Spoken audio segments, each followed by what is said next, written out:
So here's a little bit follow-up from the welding class a couple weeks ago. It was a great class. A lot of aluminum welding, pulse MIG welding, pulse stick welding, both on aluminum, and a little bit dual shield flux core, some structural stuff. And we tried out some remote amperage controllers, and everybody really loved it. This way you didn't have to set your hot start or your crater fill on the machines.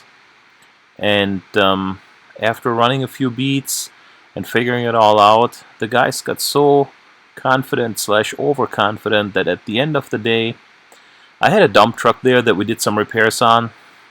They got so overconfident that when we had to weld the step on the dump truck, they pulled out the stick machine, believe it or not, to weld some 80 thousandths thin truck step. And we had a 1/4 inch piece that we put on there for reinforcement, which of course was way too thick.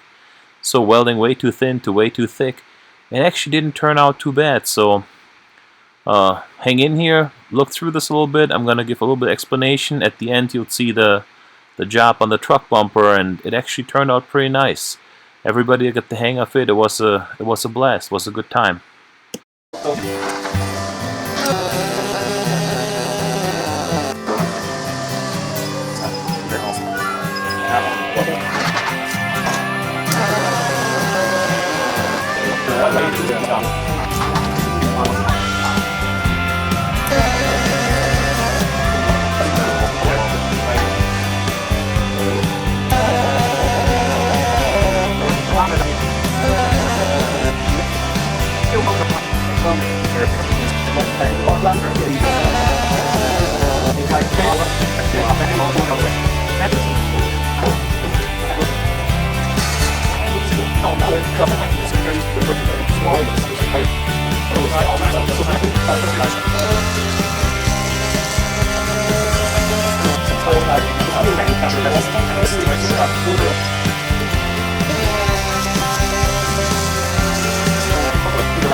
No flapper wheel, no brush, no. You get a little one of those and just clean it all up. Yeah. Then you make a spot for your ground, for your pull stud.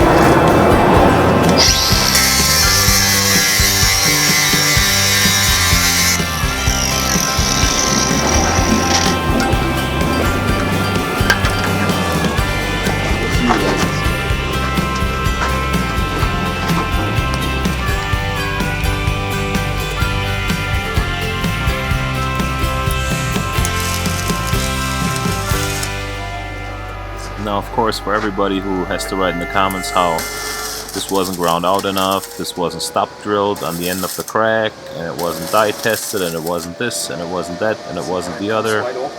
So the real deal is, the material is 3/16 thick. I'm welding this with dual shield at about 220 to 250 amps. After I get my root pass in, where I did grind it all out and chamfer it all out, where I lay it in with about 150-ish, 130, 150 amps. By the time that I go over these little fractures and burn them, I'm burning 3/16 deep in on 3/16 material. So, and of course, I consider this to be good enough. The other problem is that these axle mounts are work hardened and are stress cracked and fractured. In reality, what we're doing here is a patch job. It's kind of resurrecting the dead. In reality, it would need new parts on there, because all the old parts that we weld on now, there's nothing really much left to weld on. But I explained this all in depth during the class, how and what and where and why I chose how I chose to repair this. So maybe next time, sign up for the class.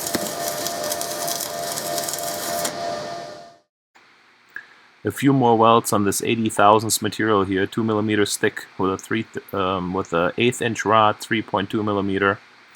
2.5 pulses a second, about 65-ish amps, welding this up and getting a feel for really pushing the limits and see what can be done. Not that it's practical, but it can be done.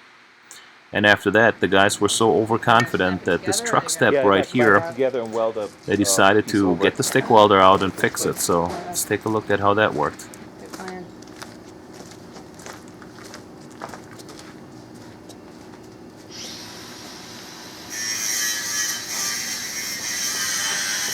So here we go, short inspection, clamping some 1/4 inch flat stock up to it, to the front. It doesn't really have to be pretty, but it has to hold a 300+ pound driver so that the step doesn't break again. Clamping it down, setting up the machine. You see the inver arc coming back there being handed over the frame rail. And then some stick welding action, all 4 sides, top, sides, and even bottom on the end overhead. And so far, in the last 2 weeks, it's still holding up. So whoever thinks we're wire brushing off some oxide layer or something, we're brushing off the tar of the dump truck step here. So just to do some major cleanup, get this like somewhat going so it's not too horrible. We'll see how it turns out, I guess. Good luck.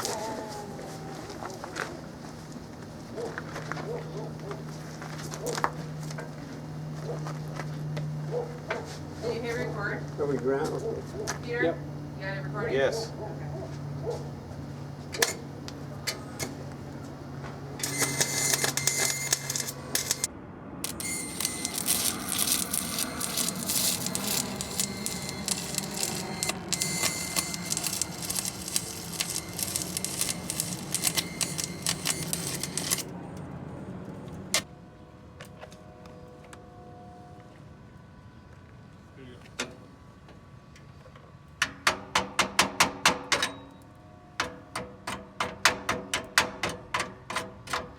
Too bad.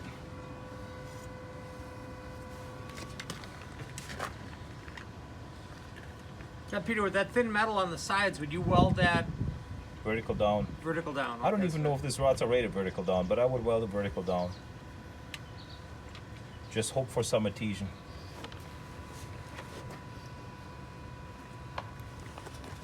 We should rate Actually, I like it, by the way.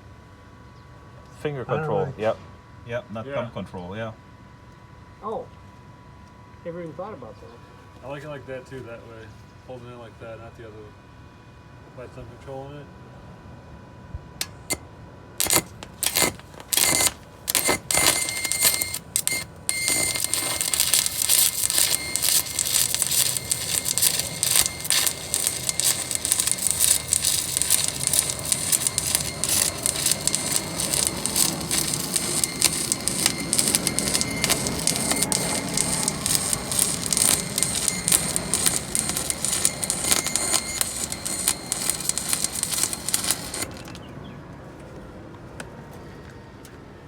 So, and of course, all that talk about stick welding aluminum, there's no practical purpose for it, and it's never nice, and it's never gonna work. I mean, it looks alright. For that dump truck, it looks just perfect. It worked on dirty material. You see the tar, you see all the contaminants that were in there. It's still holding up 2 weeks later. It's probably not gonna fail. 350-pound driver jumping up and down the step. It worked just fine for what it is. It worked outside in a 10-mile-an-hour wind without a spool gun, without any bird's nest, without any argon shielding, putting a tent over it, and because no job would be complete without a 4-sided weld. Now that you saw how the top is welded, the sides got welded vertical down, and now the bottom is getting welded overhead. Thank you, Ron, for your dedication, welding the overhead weld on the bottom. I hope everybody learned something from the class. Everybody who was there said they really liked it. If you want to be part of the next class, just watch out for the next announcement on YouTube. And thank you, everybody, for watching. See you later.